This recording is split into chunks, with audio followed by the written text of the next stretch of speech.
السلام علیکم ورحمۃ اللہ وبرکاتہ۔ مسئلہ مختلف ہی ہے کہ علماء اہل حدیث فرماتے ہیں کہ مغرب کی نماز سے پہلے اذان کے بعد فوراً 2 رکعت نماز پڑھنی چاہیے، جو کہ سنت ہے۔ تو سن 2000 سے لے کر 2010 تک جو سلسلہ رہا تحقیق کا، اس میں نے تحقیق کی علماء دیوبند سے، علماء اہل حدیث سے۔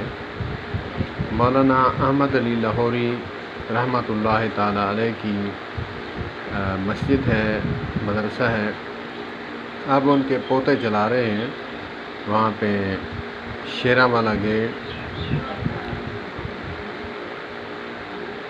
لاہور میں۔ تو وہاں ایک مدرس تھے، عالم دین بزرگ تھے، بڑے متقی پرہیزگار تھے۔ میں نے ان سے پوچھا، حضرت آپ ایک مسئلہ تو بتائیں۔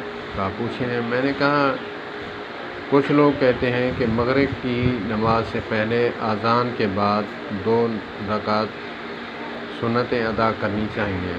کہا کہ بیٹا کرنی چاہیے، لیکن یہاں رواج نہیں ہے۔ سعودی عربیہ میں جو ہے وہ ٹائم 5 منٹ دیتے ہیں تو لوگ پڑھ لیتے ہیں۔ اگر یہاں پہ وہ روٹین نہیں ہے تو اگر یہاں پڑھ رہا ہو تو لوگ آنے والے دیکھ کر یا اپنی نماز پڑھ لیں گے اکیلے میں، یا پھر واپس چلے جائیں گے کہ نماز ہو گئی ہے۔ تو اسی لیے پڑھنا تو سنت ہے بھی غیر موقدہ نہیں ہے۔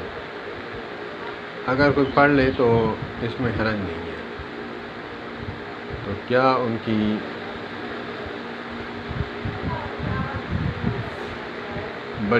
بڑا ظرف ہے ان کا کہ انہوں نے اس بات کو بڑے اچھے طریقے سے، بڑے اچھا انداز سے سمجھایا۔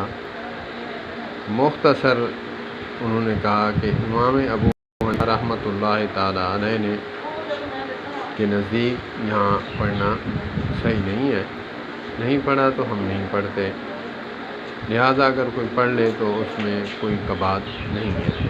اللہ پاک عمل کی توفیق عطا فرمائے۔